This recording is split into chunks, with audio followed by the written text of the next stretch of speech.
at the moment and hoping they won't be affected some.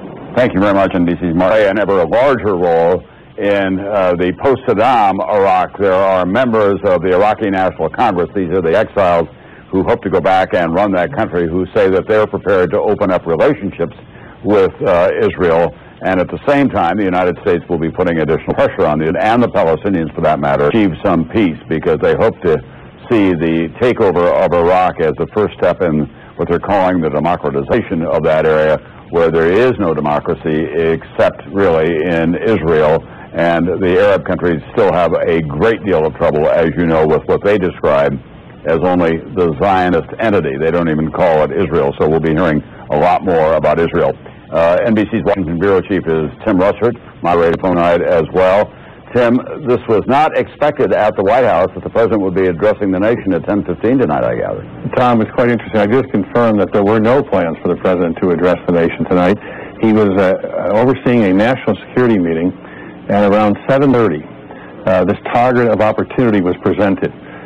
He has been saying regularly that the Pentagon will run this war. Well, the military and intelligence services said that they should take advantage of this, and in the words of one aide, an audible was called to give it a try.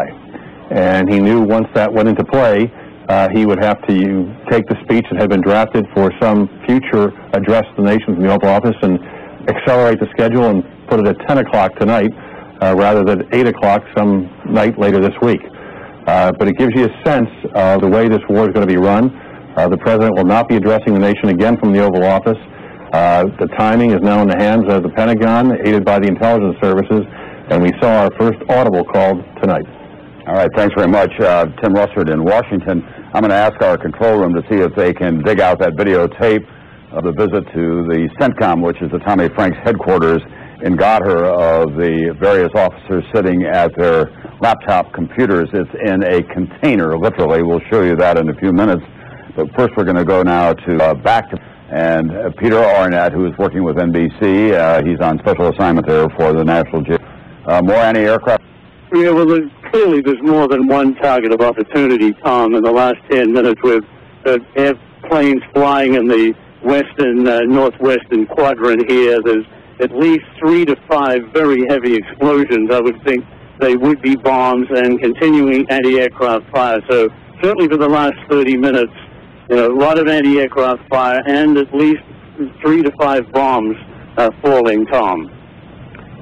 You're not seeing any more activity, or no? You can see in this main thoroughfare no movement of any troops. They just seem to be in their positions. Now, I'd point out that where the bombing is taking place, there are probably at least one Republican Guard division. That's the elite forces of Saddam Hussein. So they're located in the periphery of the city.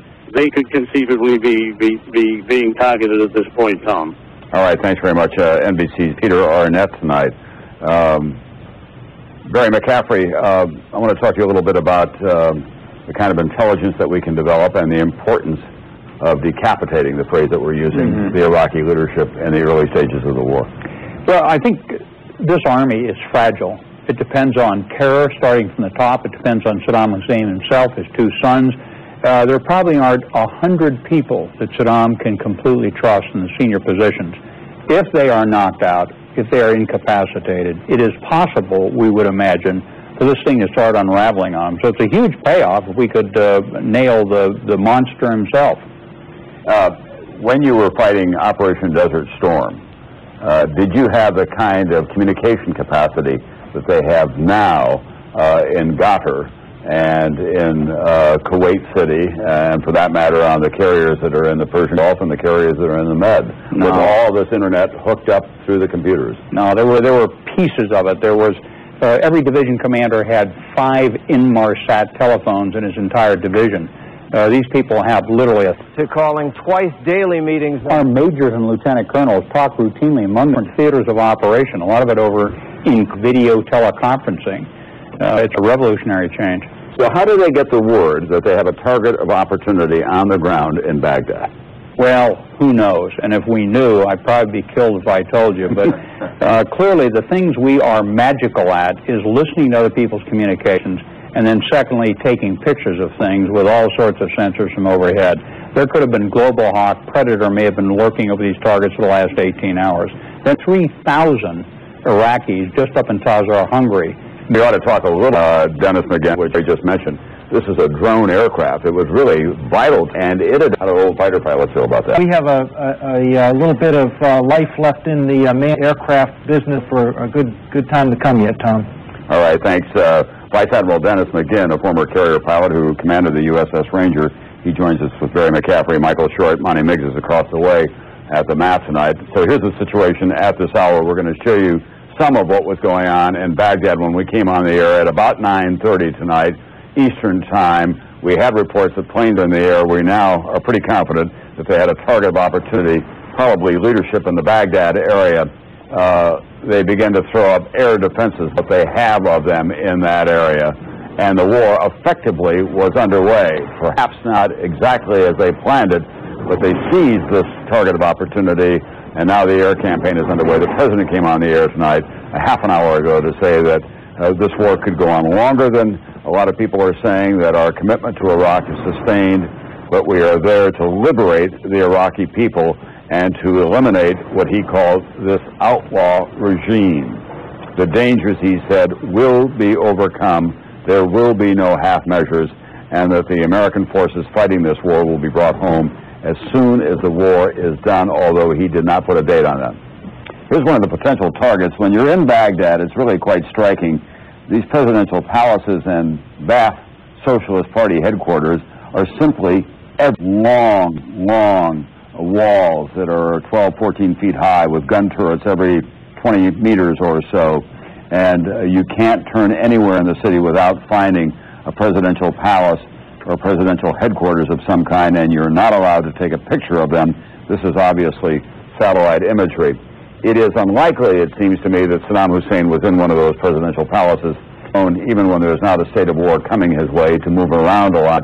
They talk about him sleeping in different homes of friends and other people as he moves constantly. He has not been seen in public except on television in Iraq for a long time now. I can't remember exactly. It's 4 or 5 years at least, but in the last days he's been residing at those now all too familiar Iraqi cabinet meetings in his military uniform. He's 65 years old. He was born in Baghdad. He grew up without his father around. He moved in with his uncle in Baghdad when he was 10 or 11 years old, who was a soldier. He participated in revolutionary activities as a young man at 19. He was in on the attempted assassination of a prime minister and had to flee to Egypt, came back and joined the Ba'ath Socialist Party, became the vice president of Iraq, and in fact curried favor with a lot of people in the West, not just with France, but the United States also had a relationship with him when the war with Iran was going on, hoping that he could become a buffer against Iran. And he invaded Kuwait, turned around by 120 degrees.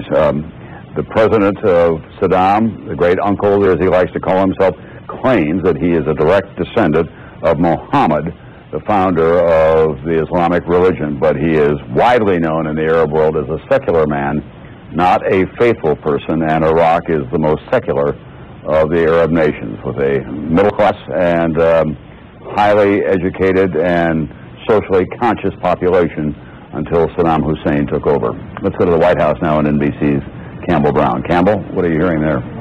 Well, Tom, the president tonight is back in the residence, having made his Oval Office address to the nation about a half an hour ago. A senior administration official says tonight that the decision, the final decision to launch these strikes was made this afternoon during an Oval Office meeting with the President's National Security Council. It was the third NSC meeting of the day. Taking part in that meeting, Defense Secretary Rumsfeld, General Myers, Secretary of State Colin Powell, Vice President Cheney. They went over the final plans, the final recommendations from the military as to why to launch these strikes tonight. All the White House will say about whether or not this was a target we've been talking about is that the president based his decision on the military recommendations that were made. He made the final decision between 6:30, 7 p.m. tonight. The military leaders left the White House to begin to implement the plans, to give the launch orders. The president was in the residence when the bombing began.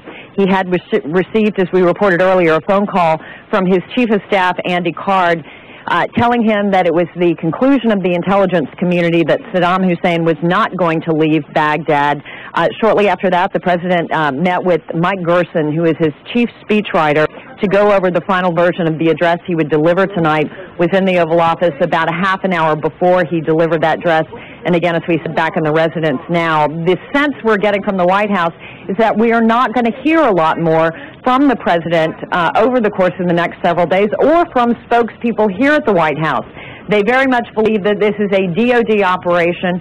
The military is in charge of where things go from here over the next several days, and they will be the ones who will briefing us in terms of information we're getting about the daily development. Tom? Thanks very much, NBC's Campbell Brown. I had a note earlier that, in fact, there would be a briefing at the Defense Department tomorrow at 11:30 in the morning, so they're going to be doing it on Donald Rumsfeld time, as it were. He's going to do it at his own pace. There is an unexpected start, it turns out, tonight to Operation Iraq Freedom, a target of opportunity, it appears, in the greater Baghdad area. And there was some ordnance dropped. We don't know exactly where. We don't know what the bomb damage assessment is at this hour.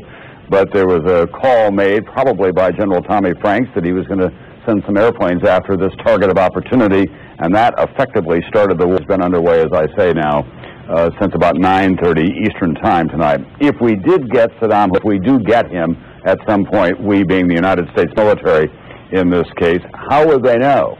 A lot of people have said to me, he has doubles. How will they know that they've got? NBC's Andrea Mitchell has been looking into that. Andrea? That is a very tough question, because Saddam Hussein doubles. And in fact, I was told by U.S. intelligence DNA. We do have DNA of another target, Osama bin Laden. We, of course, have that because of his extensive family in Saudi Arabia.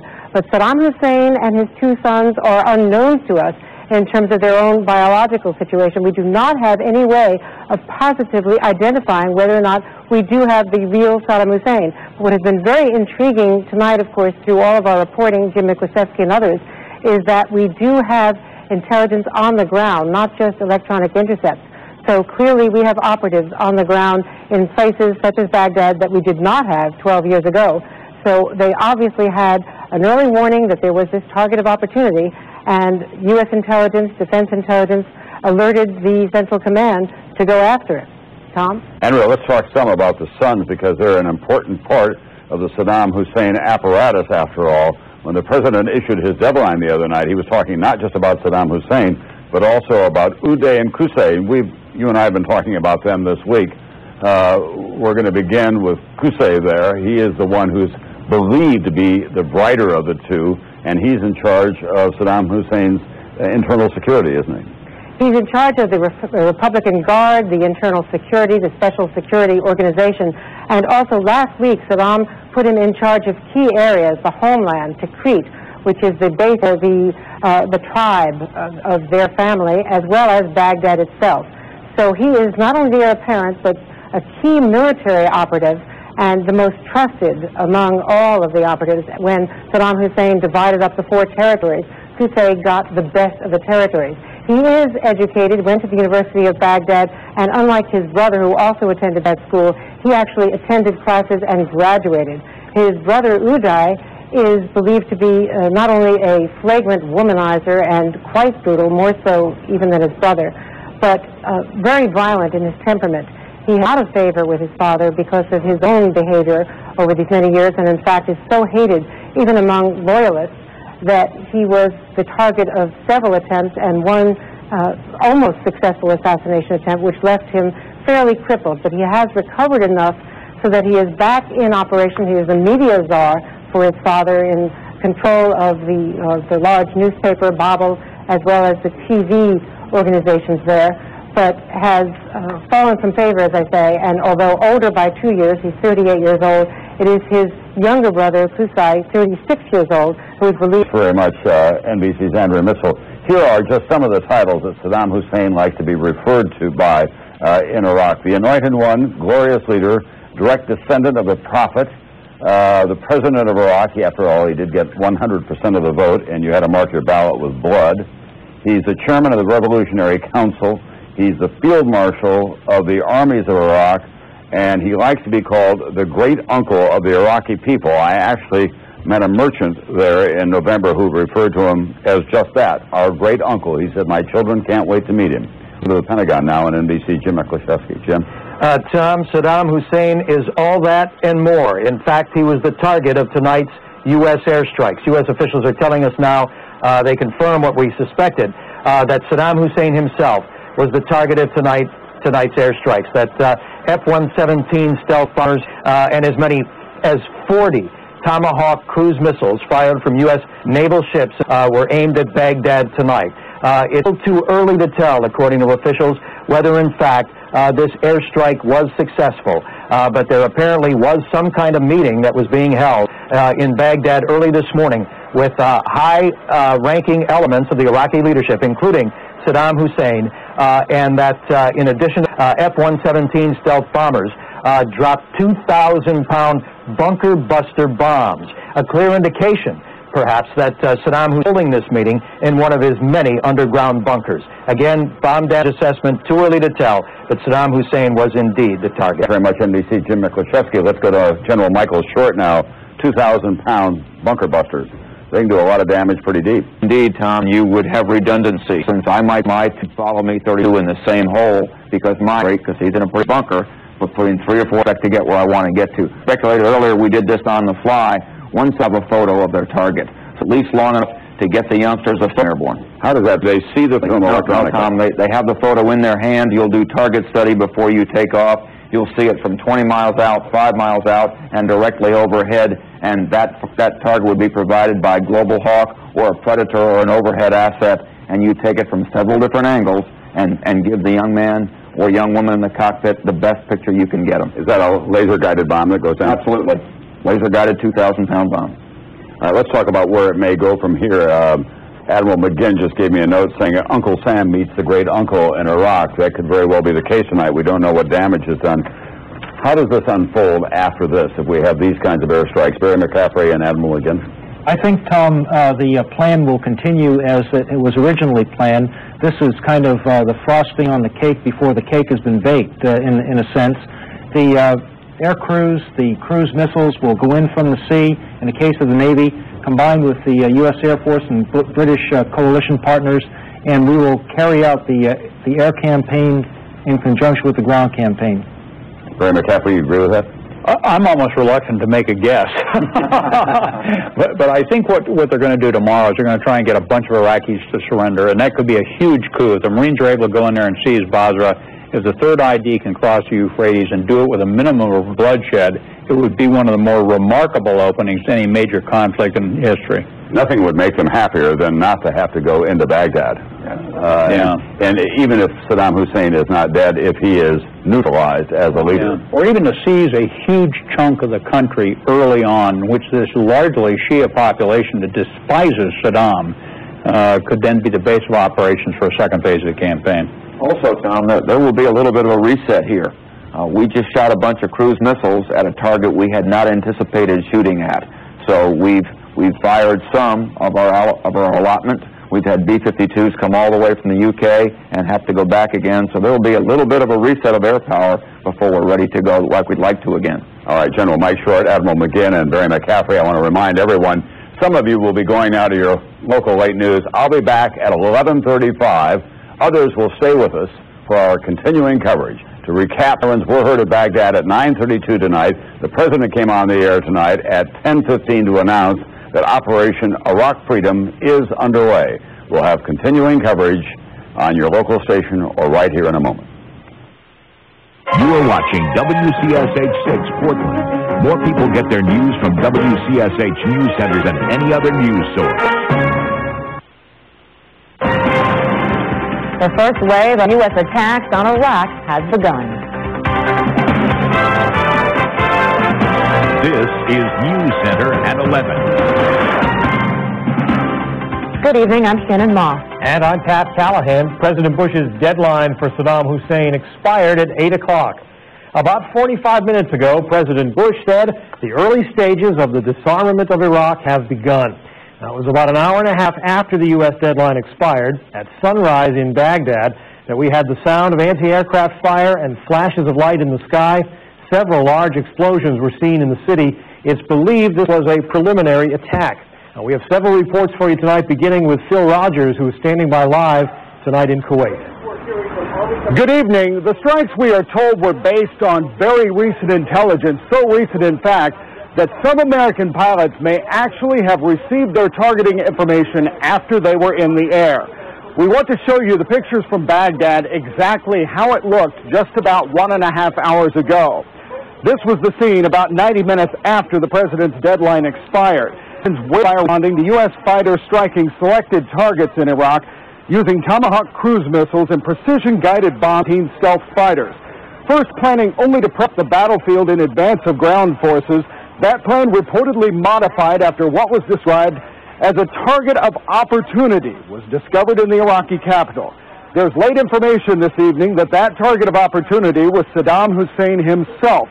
2,000-pound bunker buster bombs dropped on the leadership bunker in Baghdad. Outcome of those strikes are. We are told the first blast hit the eastern suburbs of Baghdad. There were also strikes in the southern part of Iraq itself. Now, in Iraq today, there is word that the United States has taken over Iraqi state radio by jamming a new signal into the broadcast. We are told that that signal says quite simply in Arabic, "This is the day we have all been waiting for." I'm Phil Rogers reporting live from Kuwait City. Now with the latest from the White House, here's Michael Williams. Good evening. President Bush announced to the nation that we are at war in an Oval Office address about 45 minutes ago. At this hour, Americans are in the early stages of military operations to disarm Iraq, to free its people, and to defend the world from grave danger. On my orders, coalition forces have begun striking selected targets of military importance to undermine Saddam Hussein's ability to wage war.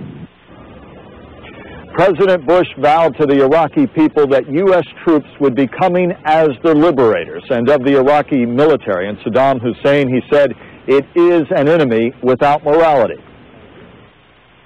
Saddam Hussein has placed Iraqi troops and equipment in civilian areas, attempting to use innocent men, women, and children as shields for his own military, a final atrocity against his people. I want Americans and all the world to know that coalition forces will make every effort to spare innocent civilians from harm. A campaign on the harsh terrain of a nation as large as California could be longer and more difficult than some predict. And helping Iraqis achieve a united, stable, and free country will require our sustained commitment. And from the Oval Office, President Bush saluted the more than 200,000 U.S. soldiers, sailors, and airmen in and around Iraq, and also he saluted their military families back home, offering his words of praise for their sacrifice. Conflict has come. The only way to limit its duration is to apply decisive force. And I assure you, this will not be a campaign of half measures, and we will accept no outcome but victory. President Bush saying tonight that we will not live at the mercy of regimes with weapons of mass destruction. Reporting live at the White House, I'm Michael Williams. Now back to you. Our most recent News Center Survey USA polls show about 2/3 of Maine people favor military action in Iraq. But when you ask the question differently, support wavers slightly. We asked 500 Mainers today whether removing Saddam Hussein from power is worth the potential loss, the risk. 32% say it is not worth it. 15% say they're not sure. There was no mistaking today where hundreds of people in downtown Portland stand on the issue of war. A major anti-war pass drew a big crowd, tied up traffic, and shut down a busy intersection for nearly an hour. News Center Sid Whitaker with that. They clapped hands, carried signs, and dropped to the pavement, blocking Temple and Middle Streets, a busy intersection in downtown Portland. For 45 minutes, as one demonstrator told us why she was on the ground, police issued a warning. I think it's silly, and I don't... This is the Portland Police Department. I'm giving you a lawful order to remove yourselves from the street. Anybody who remains in the street will be arrested. But that warning changed few minds. I think I'm going to stay here. This is what we need to do. Then another warning. Those who cannot remove themselves from the street. Most of the demonstrators, but about 24 refused to go. Police officers moved in. To cheers and shots of support, police handcuffed the demonstrators, each one hands bound with plastic. A large bus was brought from the Cumberland County Jail. For 20 minutes, officers approached each demonstrator on the ground. You're sit up, we're going to carry you. Those who didn't walk were carried. Those arrested said opposing the war. It's way war up. He jumped with his own vocal cords. He knocked everybody in. He insulted the whole world. He's got one half of a brain. In all, nearly 24 people at this protest were taken in costume. There have been 40 all over. The first of what a familiar Sid Whitaker, News 10. Peace Action Maine and other groups opposing war are planning more in Iraq progressives. In other news tonight, it took jury just 15 minutes to convict a man of the rape of a Bates College Spring. Christian Averill was convicted in Lockhart on DNA evidence from the Mid-State Crime. Jurors, DNA was taken from semen samples on the victim, and the chances it came from someone other than Averill were 1 in 11 trillion. No sentencing date has been set. Averill, another rape that occurred before this one. Portland Police Chief Mike Chitwood is furious over a federal Portland lack of knowledge. City police were dispatched to Highland Street after neighbors called to report men running around the neighborhood with guns. When the officers arrived, they also had their guns drawn. They had no idea that the armed men were actual agents. Chitwood says it could have turned into an explosive and potentially deadly confrontation. It has nothing to do with anything other than them being an irresponsible act that I will not tolerate, and I will not allow the people of our community to be jeopardized because of their incompetence. A spokesman for the DEA says the lack of communication was an oversight and that information with Portland says this bust resulted in 2 arrests and the seizure of a large amount of cocaine. Had been drug raids in Portsmouth, New Hampshire, and state police and members of the Portland Police Department served the warrants last night and today, seized an unknown amount of crack cocaine as well as several weapons. Authorities say suspects worked for a New York-based drug trafficking organization. Officials say the 2 Pakistani nationals who were arrested yesterday when a New York City taxi was pulled over in Brewer had overstayed their visas by at least 3 years. The couple was apparently headed for the Canadian border when police stopped the cab, spent last night at the Cumberland County Jail. While there are no criminal charges in this case, the 2 will most likely face deportation. The cabbie is a U.S. citizen and was released. A U.S. Air 737 headed from Philadelphia to Portland landed safely at the Portland Jetport this afternoon after some pretty tense moments. The plane was forced to circle the airport twice to check its landing gear after a cockpit light indicated the gear was not down. A visual inspection confirmed the gear was in place and the plane landed without incident. There were 69 passengers and crew on board. With the terror alert, the nation is tight as a drum. This afternoon, officials at Bangor International Airport got the order to beef up its readiness. Maduski reports on how the new affects travelers. The travel process that's been in today, the level of security is different. The passengers see it as a necessary call. I'm not worried about security. That I'm worried about. I'm just a little. I'm not at ease. You know, I just wish there wasn't going to be a war. But officials at BIA are working as though that's the next step and following orders from the Department of Homeland Security.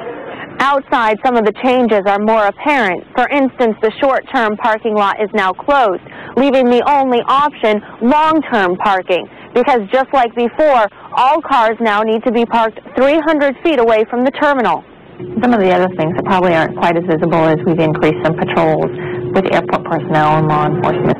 But the cost of all the increases will not be covered by the government, leaving some police departments searching for ways to meet standards and stay within budget. But they say what's most important is the public safety. We feel confident that we'll be able to respond, and whether it be conducting random vehicle searches or some of the other duties that they may ask us to do, we feel quite confident that we'll be able to cover those.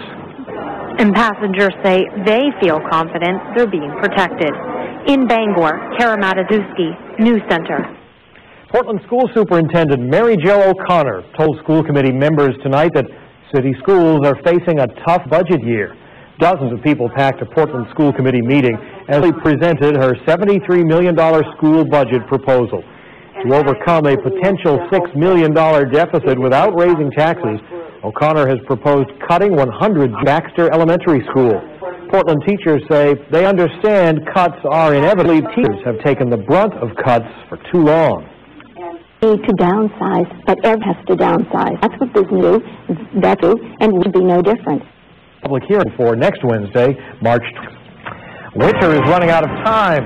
Will it go quietly? Forecast is next on News Center. And later, how will Saddam Hussein respond to the Gulf War? An expert considers the possibilities.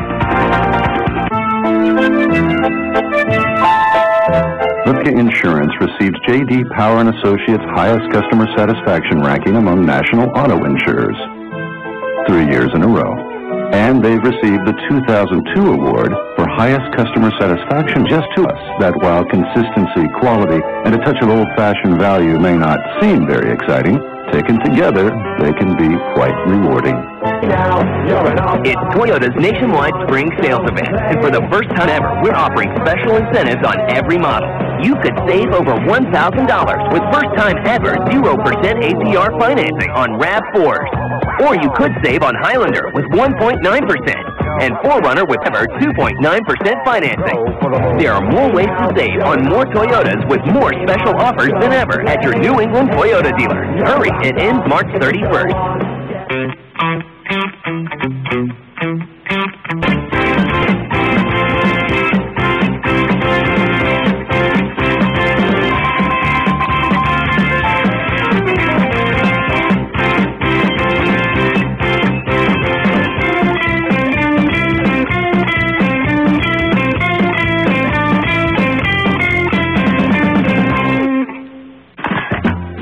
From the earliest moments of our lives, being safe often meant being held back.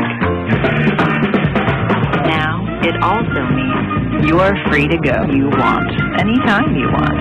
The electronically controlled all-wheel drive Volvo S60, V70, and XC70.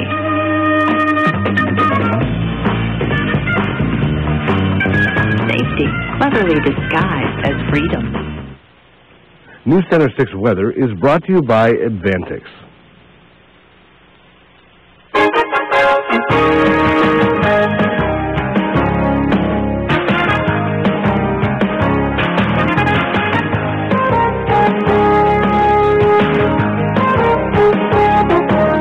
Tonight, the last night of winter, and I say, good riddance. See you later. You and I think just about everybody else. It's been a long, hard winter. It ends tomorrow night around 8 o'clock. It'll officially be going to start warming up shortly before then. Tonight, mostly clear, cold again, and this should be the last cold night. Sunshine giving way to clouds on Thursday, warmer tomorrow night with some rain.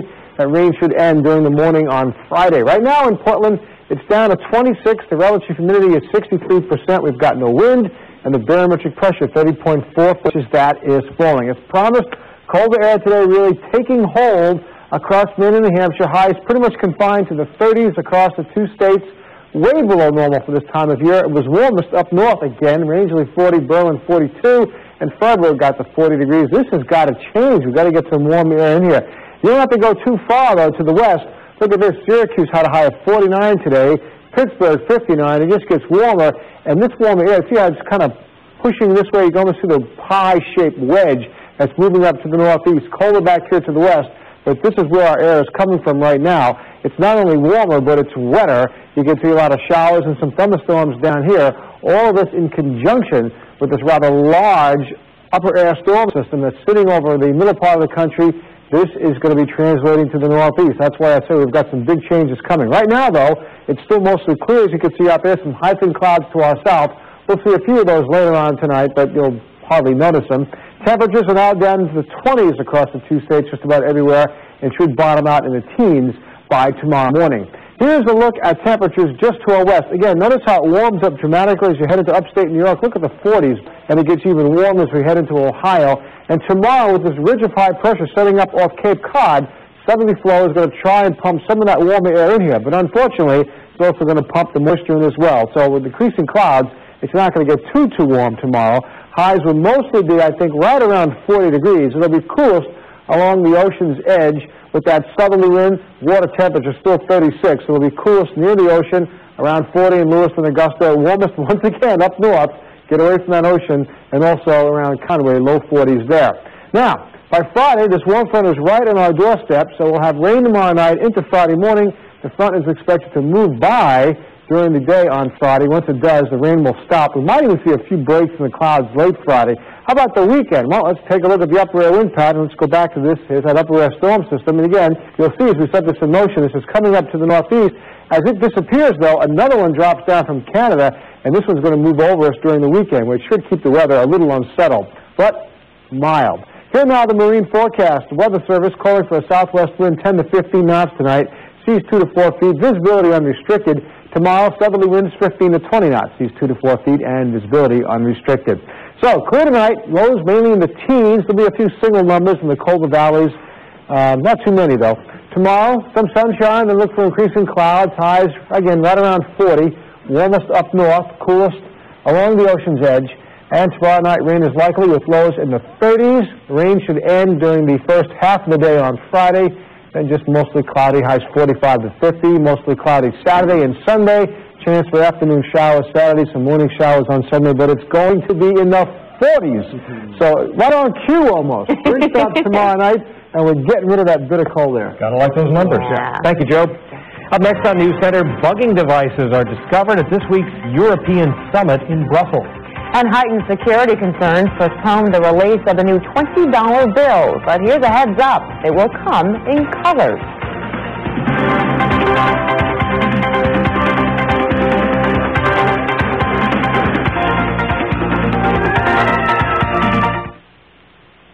How does new K9 Advanced stack up against Frontline?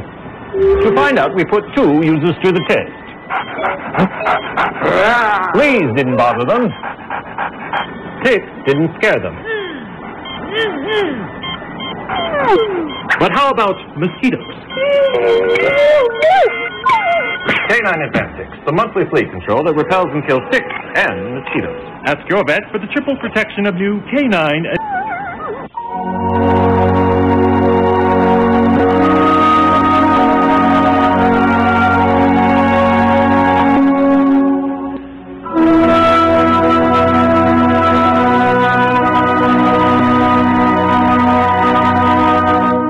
The Lexus ES, now with special lease and financing rates available.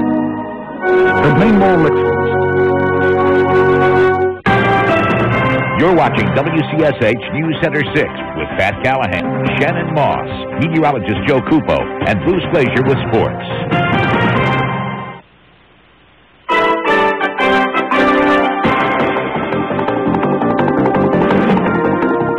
Will Saddam Hussein fight one last battle to the death, or is there still a chance he'll leave Iraq peacefully? Reporter Steve W. Jensen talked to a psychiatrist who profiled the mind of the Iraqi dictator to get an idea of what he may be thinking. This is a picture Americans have seen many times, a confident Saddam Hussein. But as the hours tick away, how is he handling the mounting pressure? Absolutely, he's going to become more paranoid and defensive. I think he's worse than Hitler, and I certainly think he's dangerous. Psychiatrist Ron Turco is an expert in terrorism and psychological profiling. He's helped police departments track down murderers. He says it's too simple to dismiss Saddam Hussein as crazy. He's not a madman. He's not a nutcake. He is a very deliberate, organized kind of guy. But Turco says Saddam is paranoid and has malignant narcissism, a dangerous personality disorder seen in sociopaths and serial killers. And what you have is this inherent sense of enjoying cruelty. And I sincerely believe that this man, Saddam Hussein, enjoys cruelty. As the United States masses its armed forces for an attack on Iraq, Turco says he wouldn't be shocked to see a cornered Saddam strike first. He has this rage. He has this internal paranoia. I'm the best. I'm going to stand up to Americans. So what will Saddam do in the next 24 hours? He says he'll never go into exile. But Turco says Hussein has become an expert at manipulating time and could wait for the last second if he chooses to surrender. One would hope that that would be the case and he wouldn't destroy his country. but I suspect he wants to go down as a martyr because of the power play that he has. So the scale is tipping to that side. And where does the hatred come from? Dr. Turco says Saddam Hussein was raised by his uncle, a man who considered Jews evil and hated the West. A shock for the European Union as bugging devices were discovered in the offices of French and German delegations. The offices were going to be used for this week's Euro summit in Brussels. The wiretaps were actually found days ago, but investigators kept quiet, hoping to crack the case that they might call Eurogate. We'll have to wait a couple more months to see what the new $20 bills look like. Advance word is they will come in various colors. The Bureau of Engraving and Printing had planned to show off the redesigned bill next week, but it now says it will wait until May. The decision was based on heightened security concerns and U.S. war efforts. Officials won't be specific about the new color scheme. The $20 is the most counterfeited note in the U.S. and the second most commonly used paper money behind the $1 bill. We'll just have to be patient. I guess so. All right, coming up next in sports, the Bruins got a new coach, Bruce Glacier. We'll have the details next. And later, what's your website? Go George or No George? Get the best values in America from Dodge. Take our best products, like Ram Heavy Duty, Motor Trend's 2003 Truck of the Year, Furable 770 Powertrain Limited Warranty, plus our best deals, up to a $3,000 cash allowance, or 0% financing on most models. Add it all up, it equals the best values in America. See your Dodge dealer or visit Dodge.com. This guy tells his buddy there's nothing he'd like more than a new riding lawnmower. Nothing too expensive, he says, but nothing's going to give me any trouble. Nothing too complicated. Nothing better than making it look good and getting on with it. His buddy looks at him and says, nothing runs like a deer. Introducing the John Deere 100 series. Durability, precision, and exclusive support. For anyone who wants a tractor that's easy to run, easy to maintain, and easy to afford. In nature, speed and timing are crucial, and now you need both to get a great deal on a Jeep vehicle since the Best Values in America event won't be around for long. So act fast if you want great products, a great and generous cash allowance, or a $339 a month lease on the 2003 Jeep Grand Cherokee for qualified lessees. So get to your Jeep dealer today, because timing is everything. Great products, a great warranty, and great deals all add up to the best. Check one out today. Subaru's 2003 all-wheel drive-away national sales event. 0% APR financing on all Subaru models, plus factory cash back. 0% on Baja Classics, plus $1,500 cash back. 0% on Legacies and Legacy Outbacks, plus $1,000 cash back. 0% on Imprezas, plus $750 cash back, including WRX. 0% on Foresters, plus $500 cash back. During Subaru's all-wheel drive-away national sales event. See your local New England Subaru dealer today.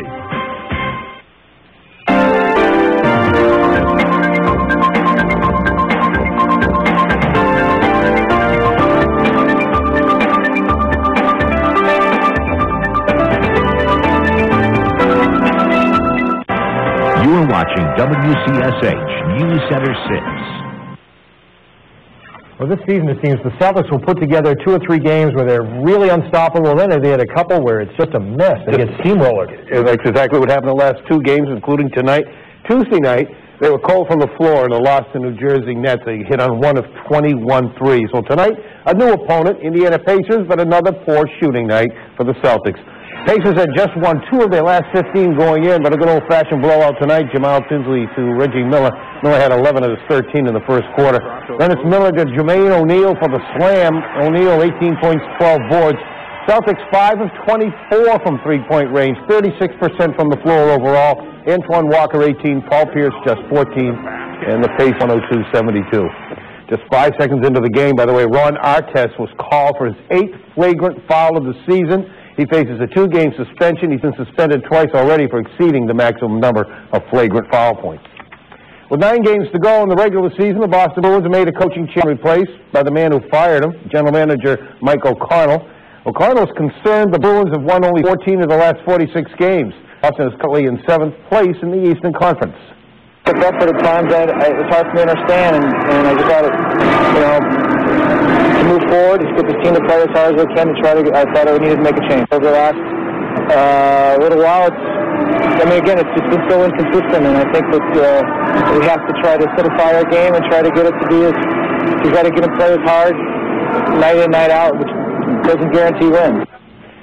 The Bruins' philosophy is, if we can't win, fire the coach. O'Connell makes the 8th head coach for Boston in the last 13 years. Average length of time is the man with a whistle, 1 year, 8 months. Not really great job security. University of Maine women's basketball team practicing at the Alfond Arena in Orono today. The workout started in the afternoon. Creighton getting a chance to get on the floor tonight. Creighton's solid. They like to press. They play up, shoot a lot of threes. Maine has seen teams similar to the Jays, but they haven't really faced a defense like this. So turnovers could be the key to game. We've been pressed, but not 40 minutes. You know, we've pressed other teams. So, you know, we need to sustain 40 minutes of pressure, and I think if we do that and are aggressive and make great decisions, I think it's going to be a great basketball game. Tip-off time tomorrow at 7 o'clock at the Alfond. Magnuson, a freshman from Georges Valley High in Thomaston, was named as both the Sunrise Conference and the Maine State Rookie of the Year. The 6-foot point guard started all 25 games for the Beavers. He led them in scoring with a 15.8 per game average. He averaged 6.5 assists a game, which led the Sunrise Conference, and State of Maine for NCAA Division III and NAIA. Several Maine women college players honored on the D3Hoops.com All-Northeast Region team. Bowdoin's Laura Trenkle and Colby Sarah Walsh on the first team. USN's Meg Kressler and Bowdoin's Christy Royer. And UNE's Missy Stoltz on the second team. And Bates Calder Flaherty and USN's Tiffany Jones made the third team. All right. Thank you, Bruce. Thanks, Bruce. We'll be right back.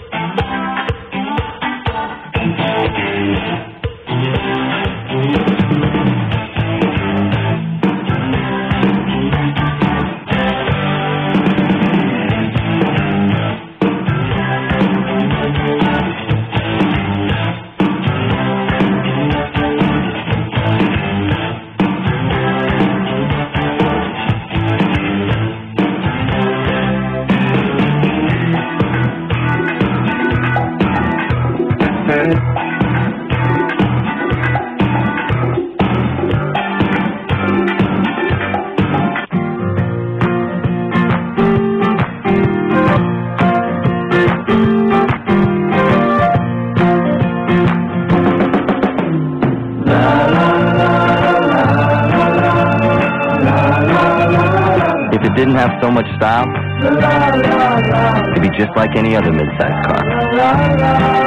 Get a 2003 Saturn L Series Ion or View at 0% APR financing for 5 years. For restrictions, see your retailer.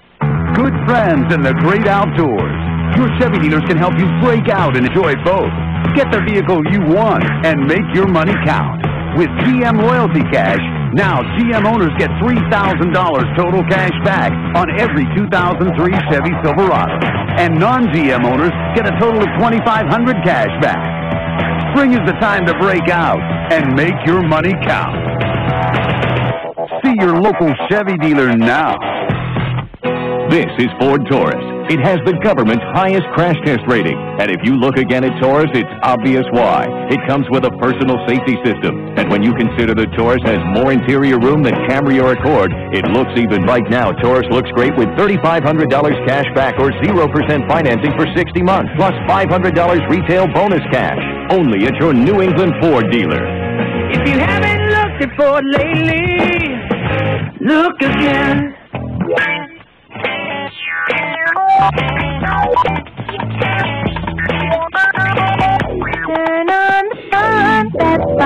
Tonight on Jay, Oprah Winfrey is stunned when Jay asks about her love life. What is this, the Oprah show here? Plus, from AUSA, Scott Foley and Ryan Seacrest with senior superstars.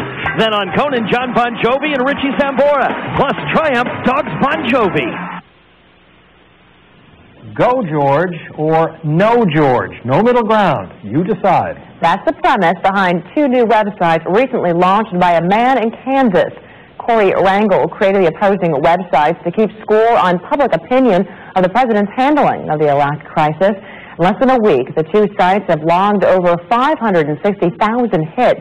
It's easy to get there, either GoGeorge.com or NoGeorge.com. Visit either site and your vote is automatically logged in.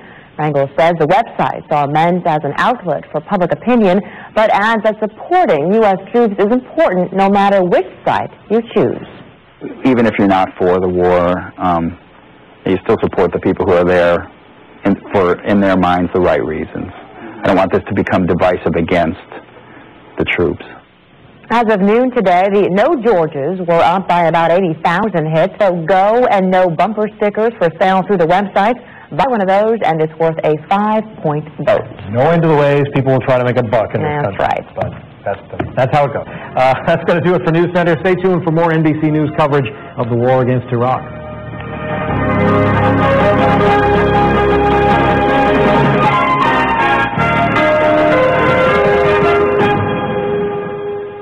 Closed captioning of tonight's news has been brought to you in part by your New England Ford dealer. The Hyundai Santa Fe, a comparison. More standard features than a Ford Escape XLS, all for over $1,400 less when comparably equipped. And only the Santa Fe is protected by America's best warranty. 10 years, 100,000 miles. Looks like we have a winner. Test drive the Hyundai Santa Fe, nicely equipped for just $17,569 at your Hyundai dealer. It's the Santa Fe Triple Play. $1,000 cash back, or a $199 a month lease, or 0% APR for up to 60 months.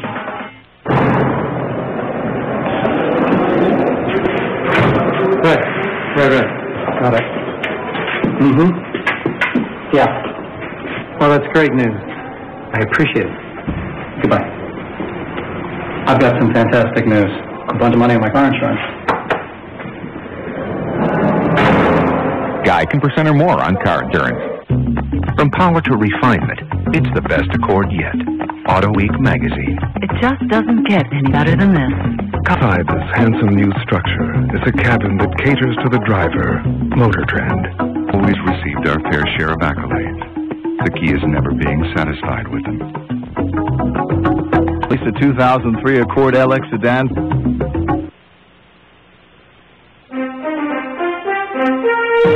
This is Special Report. Target Iraq. Here is Tom Brokaw. The sight and sound of a Tomahawk missile launched tonight from the destroyer of the USS Donald Cook in the Red Sea headed for Iraq. The President speaks to the nation.